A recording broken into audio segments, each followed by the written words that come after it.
اللہ نے کوئی ایسا مرض پیدا نہیں کیا جس کی دوا پیدا نہ کی ہو۔ اسرائیل 1948 میں قائم ہو رہا ہے، پاکستان 1947 میں وجود میں آیا ہے۔ 1 سال پہلے جیسے ماں کی چھاتی میں اللہ دودھ پہلے پیدا کر دیتا ہے، بچے کی ولادت بعد میں ہوتی ہے، یہ قانون قدرت ہے۔ اسی طریقے سے توڑ اس کا در حقیقت اسرائیل کا توڑ ہے جو پاکستان کی شکل میں وجود میں آیا۔ یہ دوسری بات ہے کہ ہم بھٹک گئے، منزل کا سراغ بھول گئے، ہم آ کر دولت کے پھندوں میں، اور سب سے بڑھ کر یہ کہ جو متروکہ جائیداد کے لالچ، ہم اس میں پڑ گئے، بھول گئے یہ پاکستان کس لیے بنایا تھا، بھٹک گئے۔ بہرحال میں ان شواہد کی بنا پر یہ یقین رکھتا ہوں، پورا ٹرکش بیلٹ سلسلہ مجددیہ نقشبندیہ کے ساتھ، یہ پورا سلسلہ افغانستان سے چلیے، ترکستان سے چل کر ترکی تک، پورا یہ جو نان عرب ورلڈ ہے، نان عرب مسلم ورلڈ، وہ سلسلہ مجددیہ حضرت احمد سرہندی رحمت اللہ علیہ، گردن نہ جھکی جس کے جہانگیر کے آگے، جس کے نفس گرم سے ہے گرمی احرار، یہ انہی کا سلسلہ ہے جو پورے ٹرکش بیلٹ میں آپ کو نظر آئے گا۔ پھر شاہ ولی اللہ جیسا مفکر۔ بہرحال یہ تمام شواہد ہیں، اور میرے لیے تو سب سے بڑے شواہد جو ہے، اب وہ احادیث دیکھیے جو حضور نے بیان فرمائی۔ جب یہ مارکا گرم ہوگا، ایک حدیث ہے، حضور فرماتے ہیں، ابن ماجہ کی روایت ہے حضرت عبداللہ ابن حارث رضی اللہ تعالی عنہ سے، یخرج ناس من المشرق یوتئون للمہدی یعنی سلطان ہی۔ جب اس عالم عرب میں، دیکھیے ایک بات میں عرض کر چکا ہوں، بڑی تلخ بات ہے، عالم عرب ہمارا بہتر حصہ ہے، افضل حصہ ہے، ان کو اللہ نے فضیلت ہم سے بہت زیادہ دی ہے۔ سب سے بڑی فضیلت کہ محمد خود صلی اللہ علیہ وسلم عرب تھے، یہ رتبہ بلند ملا جس کو مل گیا۔ پھر مستقل فضیلت، اللہ کا کلام ان کی زبان میں موجود ہے، مادری زبان میں، لہذا اگر انہوں نے کوتاہی کی، انہوں نے پیٹھ دکھائی، بہت بڑے مجرم ہیں، اس میں کوئی شک نہیں۔ اور یہی وجہ ہے یہ سارے ملاحب وہی ہونے ہیں، ایسی ایسی بھاری جنگیں، حضور فرماتے ہیں اتنے لوگ ہلاک ہوں گے کہ پرندہ اڑتا چلا جائے گا، اترنے کی جگہ نہیں ملے گی، لاشیں ہی لاشیں ہوں گی، یہ شکل ہونے والی ہے۔ اور میں تو چونکہ ایک مضمون اور کتابچے کی شکل میں بھی شائع ہو چکا ہے، جس میں کہ حضور کی اس حدیث کے حوالے سے میری امت پر بھی وہ سب کچھ وارد ہوگا جو سابقہ امت پر ہوا، اسی کے حوالے سے عرض کر چکا ہوں۔ اگر اس صدی میں ہولوکاسٹ میں 60 لاکھ یہودی مارا گیا ہے، کوئی اسی کا دوبارہ چربہ جو ہے امت مسلمہ پر بھی آنے والا ہے۔ لیکن اس کے بعد پھر ان کے لیے فوجیں جائیں گی مشرق سے، وہاں جو امام ہوں گے، جو بھی ان کو لیڈ کر رہے ہوں گے، حضرت مہدی۔ یہ تصور ذہن میں رکھیے، ہمارے مابین اور عیسائیوں کے مابین حضرت مسیح کی ذات مشترک، اگرچہ ان کا یہ عقیدہ ہے کہ وہ سولی دیے گئے، فوت ہو گئے، معاذ اللہ ثم معاذ اللہ، پھر زندہ ہو کر آسمان پر گئے، پھر آئیں گے۔ ہم کہتے ہیں نہیں، وہ سولی دیے ہی نہیں گئے،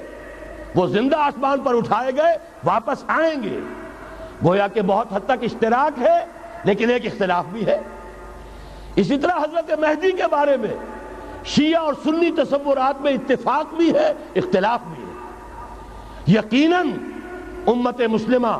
امت عرب، مجھے تو اقبال کا وہ شعر یاد آتا ہے، خون اسرائیل آ جاتا ہے آخر جوش میں، توڑ دیتا ہے کوئی موسیٰ طلسم سامری، تو کیا خون اسماعیل جوش میں نہیں آئے گا؟ حضرت اسماعیل کی نسل میں حضور،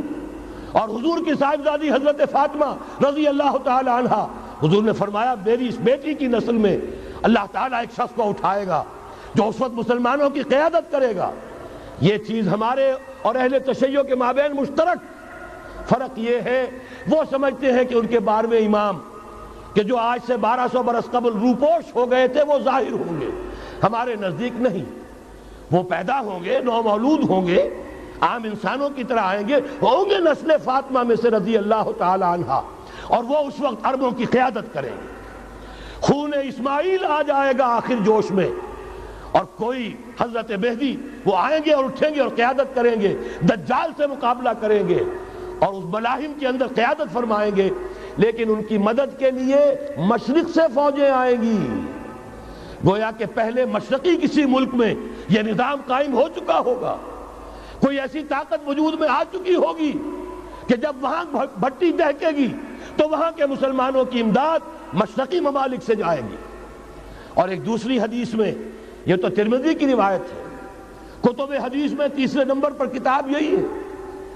صحیح بخاری، صحیح مسلم، پھر یہ جامع ترمذی، اس میں حضرت ابو ہریرہ سے روایت ہے،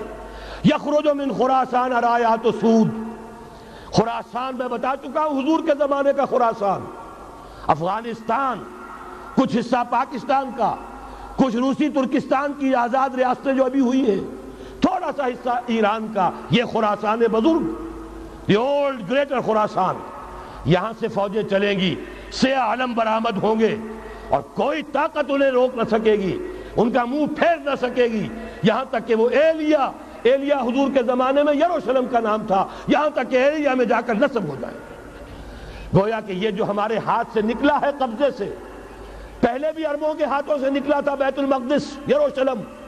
عرب واپس نہیں لے سکے تھے، کرد خون صلاح الدین ایوبی اس نے واپس لیا، عربوں میں دم نہیں رہا تھا، عیاشیوں کی وجہ سے کھوکھلے ہو چکے تھے۔ میں تجھ کو بتاتا ہوں تقدیر امم کیا ہے، شمشیر و ثنا اول، طاؤس و رباب آخر۔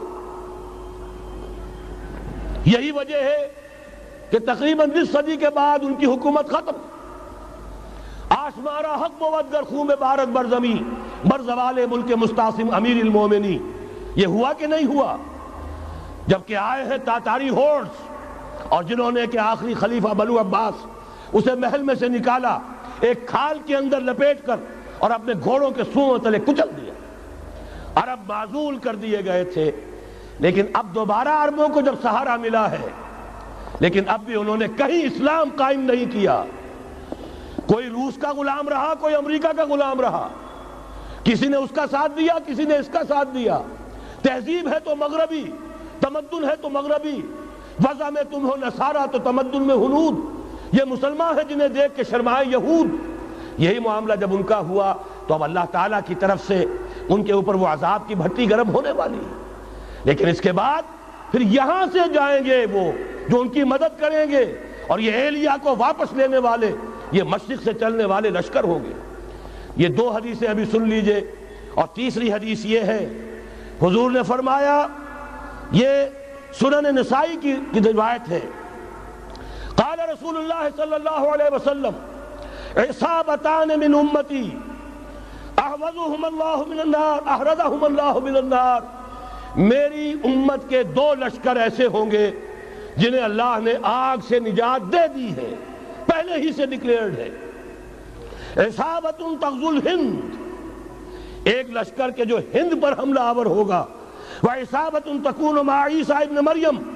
علیہ السلام، اور دوسرا لشکر وہ ہے جو حضرت عیسیٰ کے ساتھ جا کر اور ان کے ساتھ مل کر یہودیوں کے خلاف جنگ کرے گا۔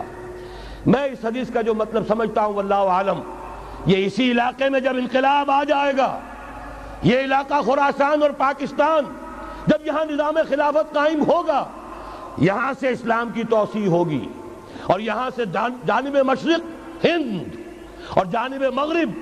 یہ جو یہودیوں کا سیلاب آ رہا ہے، ان دونوں کا مقابلہ کرنے کے لیے انشاءاللہ العزیز، ورنہ یہ عصابتان جو ہے ایک حدیث میں جمع کرنے کی کوئی اور حکمت ہو نہیں سکتی، ورنہ تو ہندوستان پہ کئی لشکر آئے ہیں، لیکن یہ کہ در حقیقت اسی وقت جبکہ عالم عرب میں وہ بھٹی دہکے گی، اسی وقت یہاں انقلاب آ چکا ہوگا۔ ایک طرف یہاں سے مدد کے لیے لشکر جائیں گے کہ جو مسلمان عرب جو ہے ان کی مدد کریں گے، حضرت مہدی کے جھنڈے تلے لڑیں گے، حضرت مہدی کی حکومت کو مستحکم کریں گے، یؤتون للمہدی، دوسری طرف وہ ہندوستان کی طرف پیش قدمی کریں گے، اور یہیں سے جیسے اس وقت سیلاب نکلا تھا جزیرہ نما عرب سے،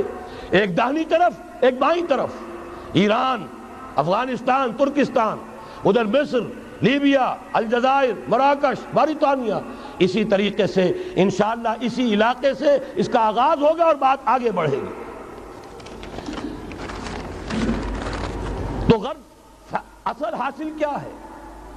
یہ ہونا ہے، پچھلے آثار ثابت کر رہے ہیں کہ ہونا ہے، حضور کی احادیث بتا رہی ہیں کہ یہیں سے ہونا ہے۔ ہوا صرف یہ ہے ہم بھٹک گئے،